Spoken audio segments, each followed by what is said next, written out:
축복합니다. 할렐루야. 예. 오늘은 축복의 통로 찬양을 안 했습니다. 시간이 늘 부족한 것 같아서 서로 축복하는 것으로 인사를 마쳤습니다. 사랑하는 성도 여러분, 서로 축복하며 기도하는 하나님의 백성들이 다 되기를 간절히 축복합니다. 모두에게는 다 고향이 있습니다. 그렇죠. 고향을 생각할 때마다 어떤 사람은 별로 기분이 안 좋은 사람도 있겠지만 대부분의 사람들은 고향을 생각할 때 마음이 와닿는 게 참 많습니다. 국어사전을 보면 고향이라는 단어를 이렇게 표기했더라고요. 세 가지로 표기를 했더라고요. 자기가 태어나서 살던 곳, 또 조상 대대로 살아온 곳, 또 한 가지는 마음속에 깊이 간직한 그립고 정든 곳, 이것을 고향이라고 국어사전에 명명되어 있습니다. 이 세상의 모든 사람들이 다 고향에 돌아갈 때는 참으로 기쁘고 즐거운 모습으로 가서 부모님도 뵙고 그동안에 그립고 함께했던 사람들을 만나게 되죠.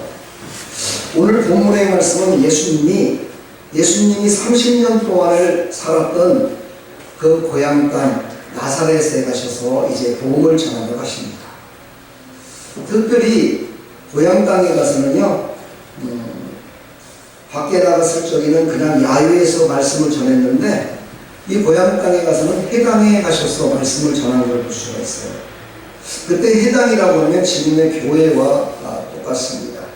그때 회당은 약 20명에서 25명 정도가 들어가는 자그마한 그런 말씀을 가르치는 그런 곳이었습니다. 그곳에서 이제 예수님이 말씀을 선포하기 시작합니다.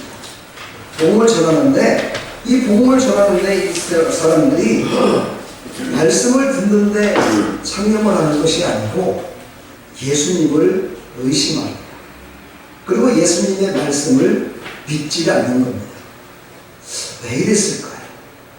왜 그들은 자기 고향 땅에서 정말 세상말로 말하면 걸출한 능력이 있는 사람이 나타나서 이스라엘 땅을 변화시키고 있는데 얼마나 자랑스러운 일입니까? 얼마나 복된 일입니까? 그럼에도 불구하고 예수님이 그 고향 땅에 와서 복음을 전하는데 믿지를 않는 겁니다. 그러면서 오늘 성경에 기록되어 있듯이 거기 있는 많은 사람들이 이렇게 얘기합니다. 이 지혜와 능력, 이런 능력이 어디서 났느냐 이렇게 예수님을 의심하기 시작합니다. 왜 이랬을까? 왜 이런 일이 발생될 수밖에 없었고 예수님은 능력 있는 분이시고 예수님은 어딜 가나 모든 사람들에게 참으로 추앙받는 그런 일들을 많이 했던 그런 능력에 정말 말씀을 전했고 치료도 했고 병든 자를 일으켰고 안전뱅이를 일으켰고 죽은 자를 살리기까지 했는데 왜 고향 땅에서는 이렇게 인정을 받지 못할까? 오늘 이 말씀 가운데 하나님이 왜 이런 말씀을 주셨을까? 어찌 보면 믿음으로 듣지 않으면 이 말씀은 예수님을 깎아내리는 듯한 예수님 아무것도 아니네 라고 생각할 수도 있는 이런 말씀을 왜 성경에는 기록하고 있을까? 오늘 이것을 우리가 깨달으시고 우리 심령 가운데 만약에 오늘 말씀 전하는 이 말씀 가운데 내가 딱 걸리는 게 있다면 여러분 빨리 거기서 벗어나셔서 예수님을 온전히 믿으시고 하나님의 말씀대로 순종하며 살아가는 하나님의 백성들이 다 되기를 간절히 축원합니다. 자, 예수님을 왜 믿지 못했을까요? 그것을 한마디로 말하면 고정관념 때문이었습니다. 인간에게는요, 믿음, 또 사상, 정치적인 색, 모든 것들을 봤을 때요, 다 고정관념이라는 것이 있습니다. 고정관념. 그러나 믿음의 사람들은 고정관념을 깨트린 사람들이었기 때문에 바로 예수님을 믿어 구원받았음을 확신하고 살아가는 것입니다. 사랑하는 여러분, 우리는 믿음으로 고정관념을 깨트려 버리시기를 축복합니다. 오늘 말씀을 확신하고 살아가야 고정관념이 깨트려지고 하나님께서 기뻐 받으시는 하나님의 성품으로 바뀌어지기를 간절히 축원합니다. 할렐루야. 자, 첫 번째 왜 그랬을까? 말씀을 통해서 우리가 은혜 받기를 축원합니다. 오늘 말씀은요 이렇게 유추할 수 있습니다. 예수님의 말씀은 한 번도 들어보지 못한 지혜로운 능력의 말씀이었습니다. 유대 땅에 한 번도 이런 말씀을 전한 자가 없었습니다. 이런 능력이 나타나는 말씀을 전하는 자가 없었습니다. 그래서 사람은 자기의 고정관념으로 그것을 바라보고 듣다 보니까 이것은 분명히 우리 동네에 살았던 30년 동안 살았던 나사렛 예수가 전하는 것이 아니라 이거는 뭔가가 있긴 있는데 저거는 아니야. 뭔가에 붙들려 있는 거야. 이렇게 마음 가운데 갖고 있는 이 고정관념이 그들을 확 붙들고 있었습니다. 이것을 다른 말로 바꾸면 인간의 한계의 무지함을 드러내는 현상입니다. 바로 오늘 말씀을 우리에게 주신 첫 번째 이유는 바로 인간의 한계의 무지함을 다 드러내기 위해서 예수님께서 그곳에 가셔서 해당에서 정상적으로 말씀을 전했고 그것을 들은 많은 사람들의 자기의 무지함을 드러내기 시작합니다. 우리도 많은 사람들은요, 하나님의 말씀을 듣고 자기의 생각대로 자기의 뜻대로 말씀을 전하는 것을 듣고 이해하지 못하면 이것은 잘못됐다라고 생각하는 사람들이 참 많습니다. 이게 바로 인간이 갖고 있는 고정관념과 자기의 무지함을 드러내는 것입니다. 바로 13번째 사도였던 누굽니까? 사도 바울은 바로 그렇게 고백을 했어요. 내가 지금까지 철학을 공부했고 내가 지금까지 성경을 알았고 내가 지금까지 하나님의 말씀을 알았던 그 모든 것들은 초등학문에 불과했다. 초등학문에 불과했다.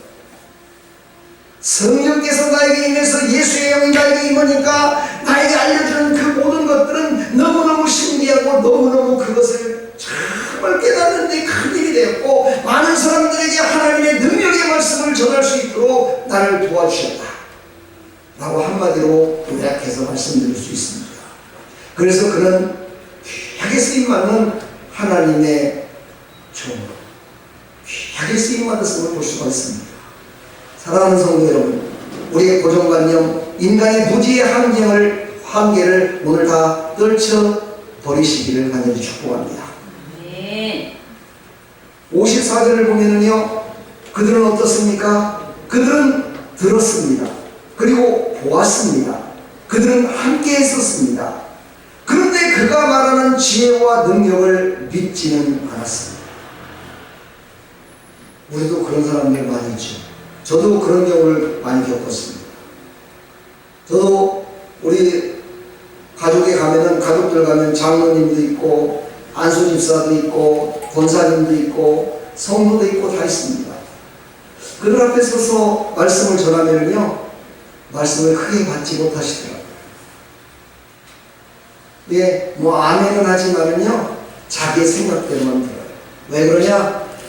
저 이현우 목사는 옛날부터 내가 함께 했고 저의 삶을 내가 알고 있고 저가 갖고 있는 능력도 내가 알고 있고 저가 갖고 있는 학벌도 알고 있고 영어 실력도 알고 있고 다 알고 있는데 오늘 전하는 말씀을 들으니 예전과는 달라.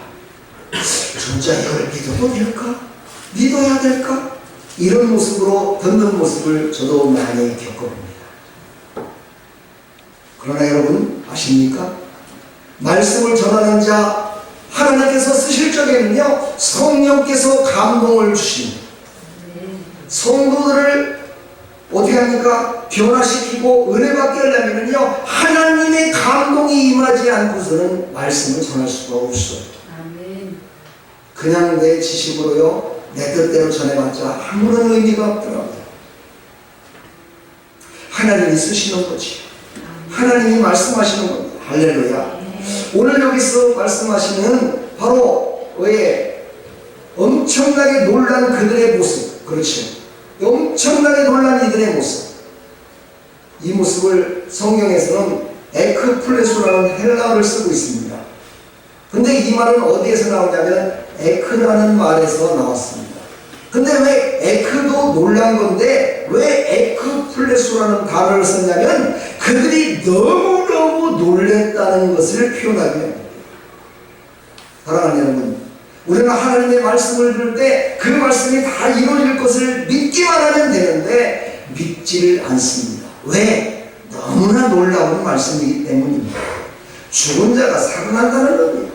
죽은 지 4일이 됐는데 3일이 지났는데도 그가 예수님께서 오셔서 나사로야 걸어 나와라 했더니 살아나와서 그 썩었던 모든 살처과 모든 것들이 정상적으로 돌아간다는 겁니다. 이것을 어찌 다 믿을 수가 있겠습니까? 인간의 한계로 어찌 그걸 믿을 수 있겠습니까? 그래서 안 믿는 겁니다. 그런데 예수님은 오늘 믿으라 말씀하십니다. 믿으라는 겁니다. 믿음은 그대로 이루어진다는 것입니다. 할렐루야. 네. 우리가 알고 있는 상식으로, 우리가 있는 과학적인 지식으로는요, 하나님의 말씀이 이루어지지 않을 때가 많습니다. 우리는 하나님의 말씀을 그대로 믿을 때 역사가 일어납니다. 한번 믿어보시기를 부탁합니다. 저는 예수님이 아니니까 부탁드립니다. 예수님의 말씀대로 그냥 소풍하는 것이 아니라 저는 목사이기 때문에 여러분에게 부탁드립니다. 말씀을 한번 믿어보십시오. 그리고 성경을 1도, 2도, 3도, 4도, 10도, 50도, 100도를 한번 해보십시오. 그러면 그 말씀이요 살아서 움직이는 걸 느낄 수 있습니다. 저도 성경을 600도 이상을 했습니다. 제가 100도를 하니까는요 하나님의 말씀이 나를 구름 같은 그런 곳에 나를 태워서 두둥실 나를 움직이게 하는 같은 그런 착각 속에 빠질 정도로 그 말씀은요 나에게 참 평안과 기쁨을 줬었습니다. 사랑하는 성도 여러분, 하나님이 우리를 사랑하니까 이 생명의 말씀을 주셨는데 그 말씀을 평생 동안 한 번도 보지 않는다면 참으로 부끄러운 일 아니겠습니까? 다른 건 다 보는데 말씀은 안 봐요. 참으로 부끄럽지 않겠습니까? 여러분 하나님의 말씀을 꼭 보시고 그 말씀이 믿어지기를 간절히 축원합니다. 두 번째로는요 인간의 악하고 미련하고 천박한 인간의 죄악과 불신, 질투, 시기, 분쟁 이 모든 것들을 예수님을 통해서 다 드러내시기 위해서 그들을 예수님을 불신하게 만드는 겁니다. 다시 말해서요 이 땅에 지금 현재 살아가는 모든 사람들도요 바로 이 사람과 별반 다르지 않습니다. 내 심령 가운데 악한 죄악을 갖고 있는 사람들은요 어떻게 했나봐요? 불신하게 되고 질투하게 되고 시기하게 되고 분쟁하게 되어 있습니다. 바로 예수님이 갔을 때 그들은요 속에서 분쟁이 일어났습니다. 어떤 거 분쟁이 일어난 거예요? 진리와 비진리의 분쟁이 일어났습니다. 사랑하는 성도 여러분, 교회에 와서요 하나님의 말씀을 듣고 내 말씀의 속에서 막 불이 붙어야 돼요. 내 말씀 속에서요 내가 지금 살았던 그 모든 것과 이 진리의 말씀이 막 싸워야 돼요. 그래서 내가 생각했던, 내가 가득했던, 내 속에 가득했던 이것은 하나님의 말씀과는 참으로 많은 차이가 있구나 라는 것을 깨달아야 된다는 것이죠. 로마서 1장 28절에 보면은요 이렇게 기록되어 있습니다. 그들이 마음에 하나님 두기를 싫어하며 하나님께서 그들을 그 상실한 마음대로 내버려 두사 합당하지 못한 일을 하게 하셨으니, 지금 예수님이 나타나셨는데 그 말씀을 믿고 예수님을 따르는 것이 아니라 합당하지 못하게 하나님이 벌써 믿음이 없는 자에게는 그렇게 만드셨다는 거예요. 이것을 통해서 우리에게 뭘 주는 겁니까? 메시지를 주십니다. 그러면서 로마서 1장 29절에 말씀하십니다. 곧 모든 불의를 갖고 있대요. 추악이 있대요. 탐욕과 악의가 가득한 자요. 시기, 살인, 분쟁, 악독이 가득한 자요. 수군수군하는 자요. 비방하는 자요. 하나님께서 미워하시는 자요. 능욕하는 자요. 교만하는 자요. 자랑하는 자요. 악을 도모하는 자요. 부모를 거역하는 자요. 우매한 자요. 배악한 자요. 무정한 자요. 무자비한 자니라. 바로 하나님의 말씀이 복음이 전파되면 이런 모든 죄악 가운데 있는 모든 사람들이요 요동이 일어납니다. 심령 가운데 요동이 일어나게 돼 있어요. 심령 가운데 하나님의 진리의 말씀이 들어가면 막 속에서 불이 붙게 돼 있어요. 나의 죄악된 모든 것들이 막 내가 지금 싸우게 돼 있어요. 여러분은 지금 싸움이 안 일어나고 있다면 여러분은 예수님을 온전히 믿는 겁니다. 그런데 이 말씀을 들을 때 내가 여기에 딱 걸려가지고 그래 나도 이렇게 살았구나. 그렇다면 오늘 하나님이 주시는 은혜가 100%입니다. 100%. 그러나 여러분 나는 의로와 나는 모든 거 잘했어 나는 모든 거 믿고 있어 나는 다 알고 있어 라고 생각한다면 여러분들은 은혜를 조금밖에 못 받고 있는 거예요. 그러나 하나님은요 이슬비에 옷 젖는다고요.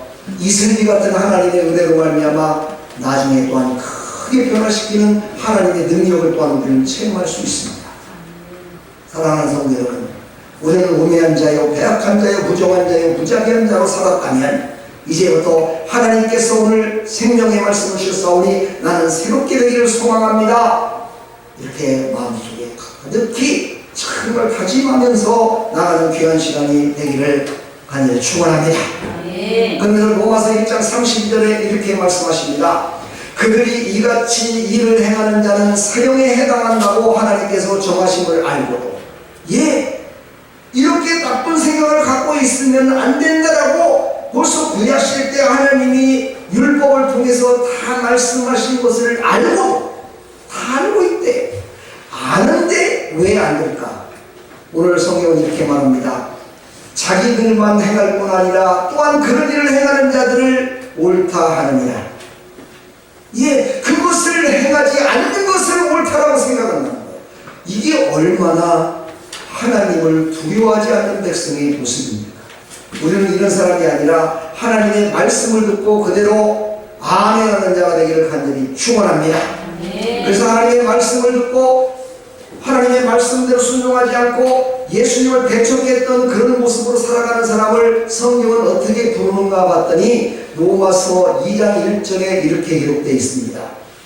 남을 판단하는 사람아 누구를 막론하고 내가 핑계하지 못할 것은 남을 판단하는 것으로 내가 너를 정죄하느니 판단하는 내가 같은 일을 행하니라.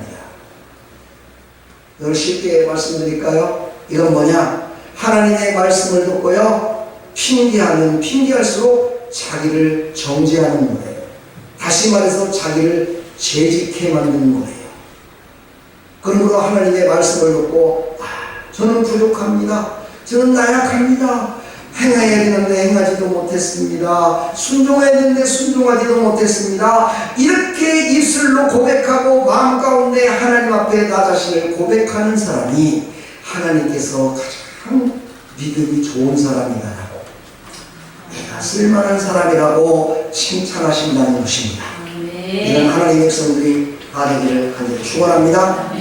그러면서 고린도전서 3장 3절에 보니까 또한 이렇게 또한 말씀하십니다.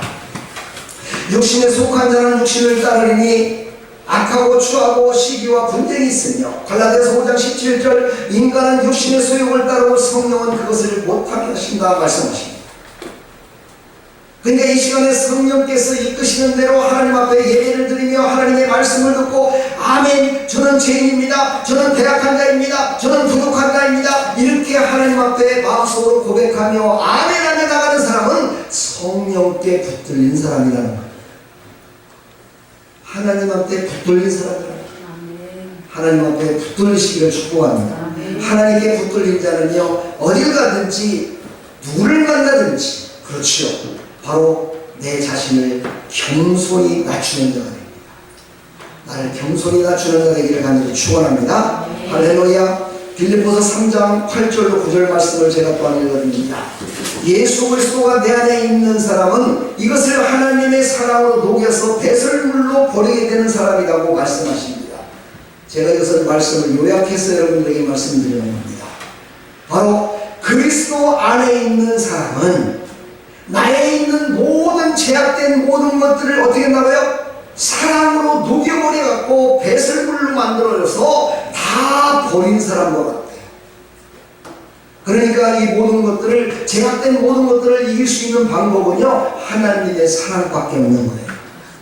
내 마음대로 내 뜻대로는 절대 이것을 버릴 수가 없어요. 그래서 하나님께서는 우리를 나는 너를 사랑한다 너도 나를 사랑한다 고백해라 말씀하시는 거예요. 제가 시간이 없어서 하나님의 사랑에 대해서 깊이 지금 말씀을 못 드리지만요 우리는 하나님의 사랑 안에 있을 때 바로 우리는 모든 죄악이 다 물러가고 새롭게 변화되는 모습으로 살아갈 줄 믿습니다. 아멘. 자, 우리 믿는 자에게는 우리 예수 그리스도만이 진리됨을 깨달으시고 그 예수님만을 믿으시며 살아가기를 간절히 축복합니다. 세 번째는요, 전통과 가문을 중시했던 유대인들, 종교적인 습관과 독선과 편견을 가졌던 사람들, 그 모든 사람들을 다 밝히 드러냄으로 말미암아서 모든 사람들에게 교훈을 주기 위함이었습니다. 그래서 예수님을 믿지 못하게 하신 거예요. 열왕기하 17장 19절에 보면 이렇게 말씀하십니다.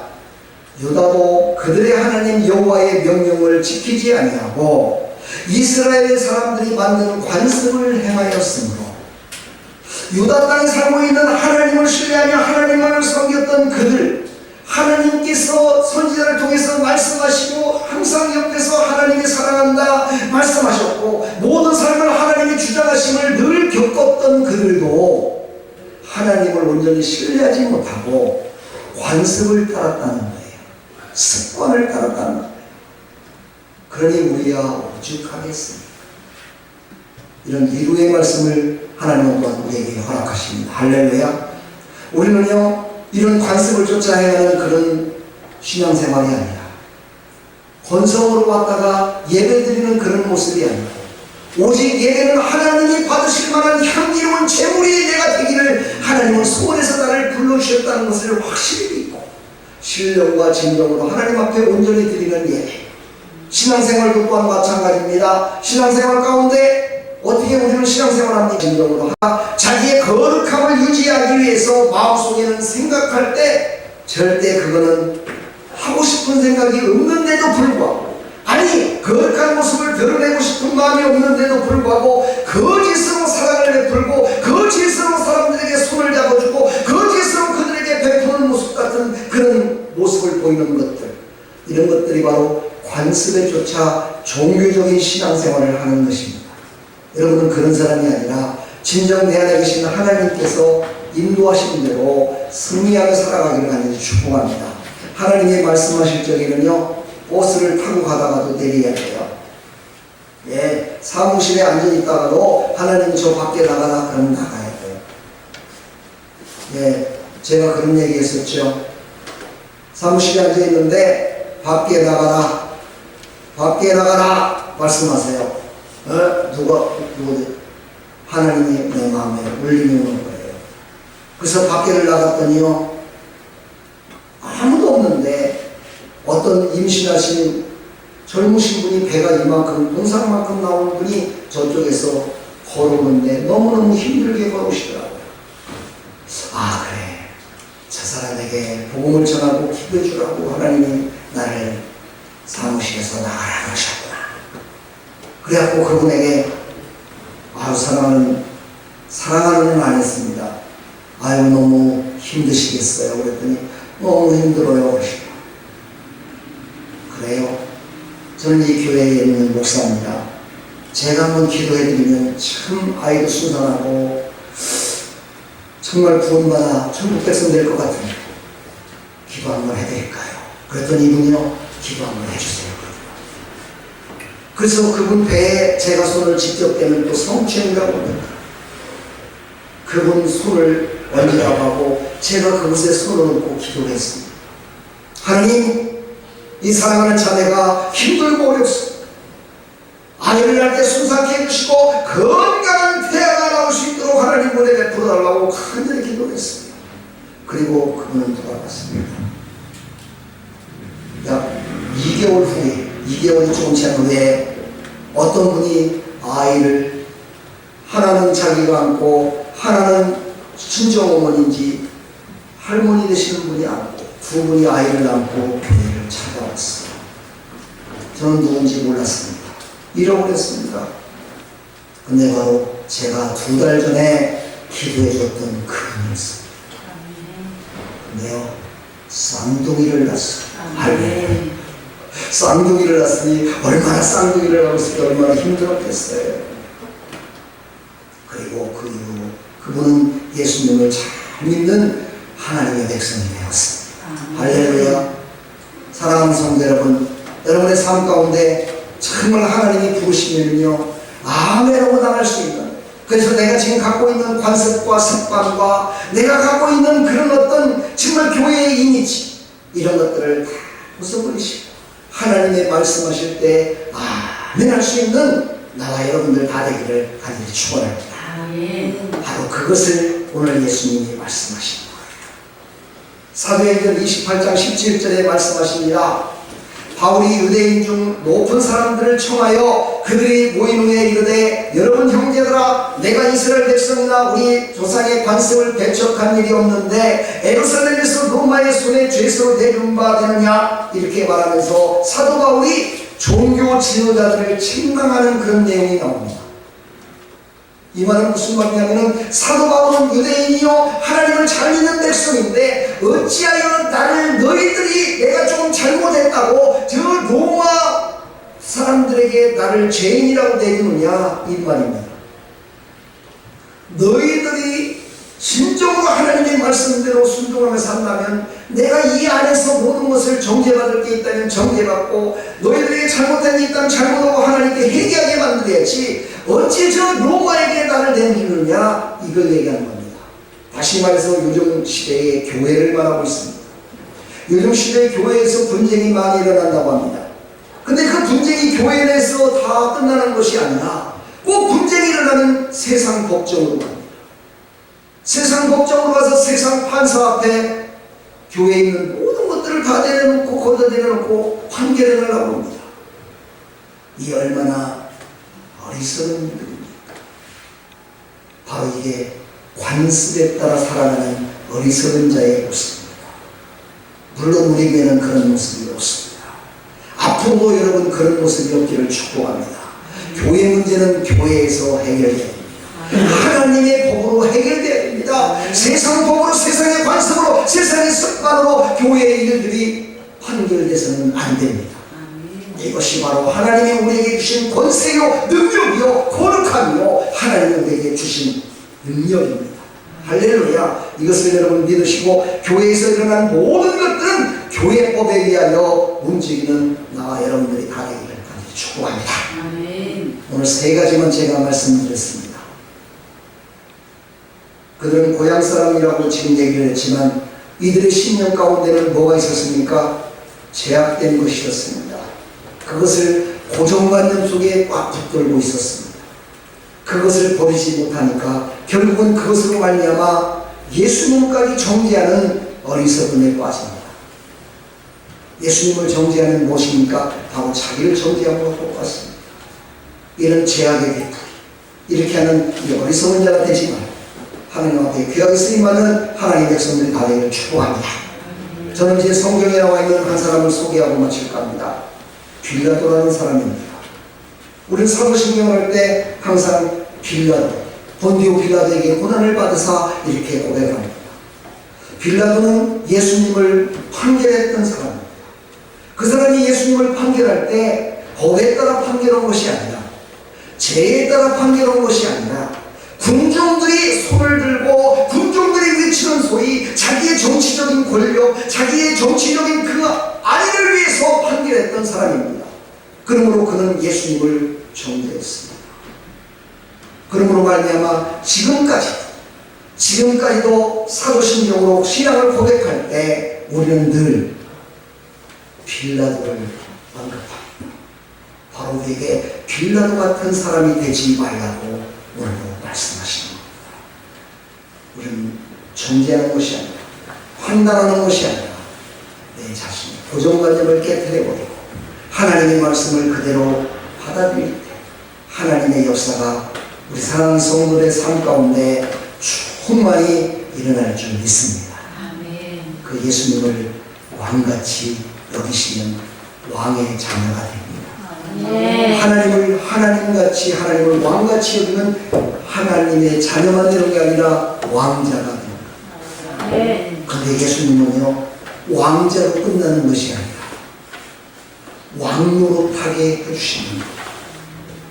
요한계시록에 보면은요 모든 시련과 환난과 고난과 아픔을 겪었던 모든 성도들에게 바로 성경은 복의 복을 받으라고 그러시면서 너희들은 이제 영원한 왕노릇을 할 수 있다.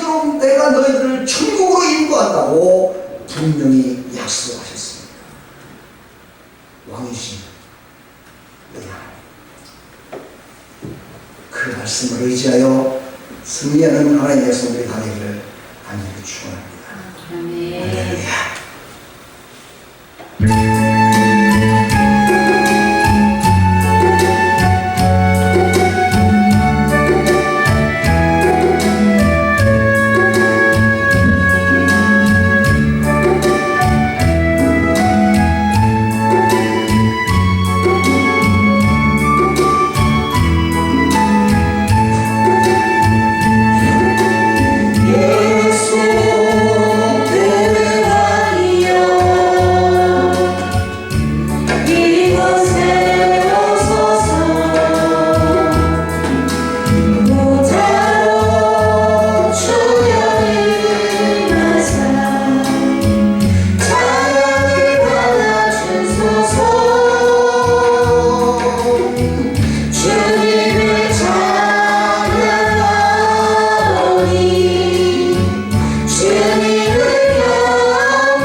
왕이신 예수님이 내 안에 오셔야 됩니다. 내 안에 오셔서 나와 함께 할 때 내가 바로 왕 노릇하며 살아갈 수 있는 것입니다. 할렐루야. 네. 그 마음 가지시고 예수님 나에게 오셔서 나와 함께 하십시오. 간절한